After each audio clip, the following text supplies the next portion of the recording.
Only the best in music, 7 days a week, 24 hours a day on XO Radio. So Comic Relief is going to be hitting your TV screens again at the 15th of March. It's going to be on BBC One.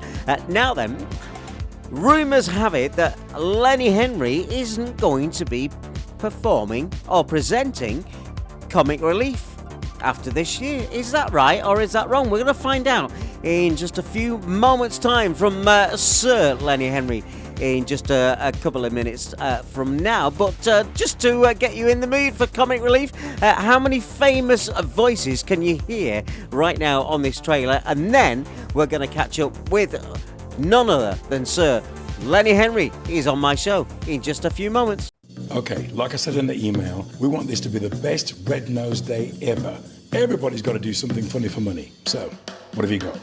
James, I've got loads of ideas. I'm an iconic hun after all. Something honey for money. Alison, it's something funny for money.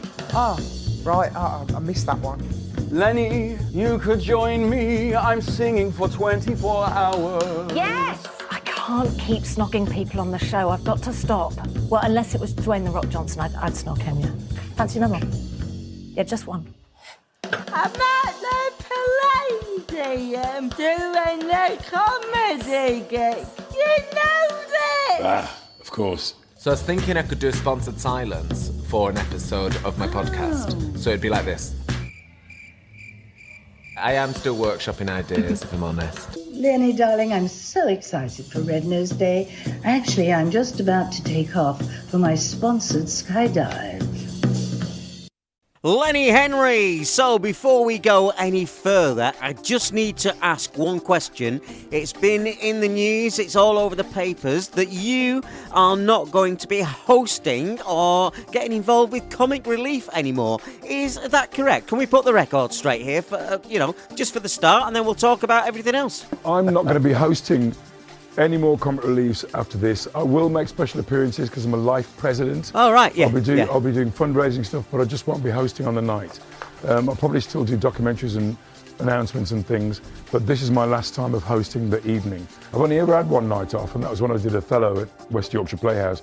But this will be the last time I host, because I think it's time to hand on to the new generation. There's all these new wonderful comedians on with podcasts and 9 million followers, and they, those guys or women should be hosting Comic Relief now. Yeah.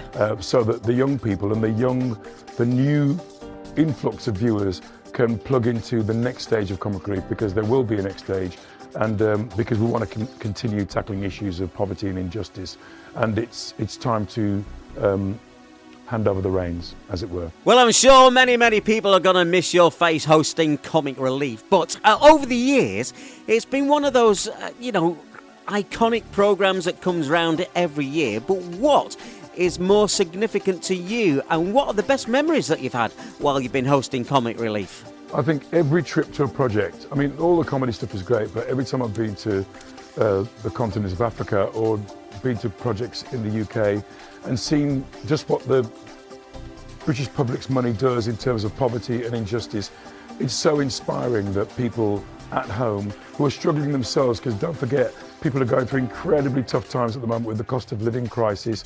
People are struggling with homelessness. We're providing safe shelter. My sister Bev runs a food bank that's probably sponsored by Comic Relief. Yeah. These are all things that we're helping with, and it's something we've always wanted to do, both here and beyond our shores. And I'm so chuffed that we as a people do this. Whatever anybody says, no matter what the mean people say, the fact that Comic Relief is still here, still doing stuff with that brilliant team, I'm really proud to have been involved, and will continue to be proud to be involved. And so I'm leaving, but I'm not leaving. Yeah, well, it's great that you're not leaving altogether, but when you look back at everything that you've done over the years and years and years, with Comic Relief, what are the most things that actually stay with you, and what are the things that are very, very important to you while you've been doing Comic Relief for so many years? I think when I went to Kibera to do a show called Famous Rich and in the Slums, or whatever it's called, I can't remember, and it was one of the most immersive and horrible experiences, but there was joy at the end of it. because there were these 3 kids. The eldest boy was called Bernard, living in a house with no lights, no plumbing, no electricity, 3 Dickensian blocked toilets, and there were 3 of them. And Bernard was the de facto parent because his mum and dad had passed away in horrible circumstances. And we were supposed to be filming a kind of a semi-jolly documentary about what are we going to do to help these kids. And in the midst of it, I kind of had this massive epiphany and was crying and said, we shouldn't be doing this. We should just try and get them somewhere to live and have safe shelter, because that's one of our things. And oh my God, the crew said, okay. And the comic relief people said, okay. And despite what the documentaries people were doing, which was, no, we've got to do this part of the documentary, we went straight to trying to find them somewhere to be for that night and then work on where to get them. And that was one of the most inspirational, no, let's not do this show, let's do this other thing where we get these kids somewhere safe to be tonight. And being somewhere where people are queuing up because they've been in a war, refugees queuing up for food, and actually seeing British money go to work, helping, all of those things make me go, yeah. People want to tackle poverty and provide food and mental health stuff and safe shelter and do things about climate change. They want to contribute, and they just want to know, you know, the British public are like, point us in the right direction, we'll do it. And thankfully, things like Red Nose Day, and also even things like the first thing we did, which was the night at the Shaftesbury Theatre. And we're doing that again on the 26th of February. We're doing it here at this beautiful theatre, the London Palladium. It's a night of comic relief with all your favourite comics, and hopefully some of this generation, Aisling B and Mawan, will be the future of comic relief. We've got a new Red Nose. Yeah. It's biodegradable. We got feedback from a lot of people, and they said the plastic thing's got to go, and this is the new thing, so we've got that. And the great thing about this nose, it's probably one of the funniest noses we've ever had, because it's got a joke on it. You QR code, and you scan it, and it tells you probably a legendarily not particularly funny, but brilliant joke.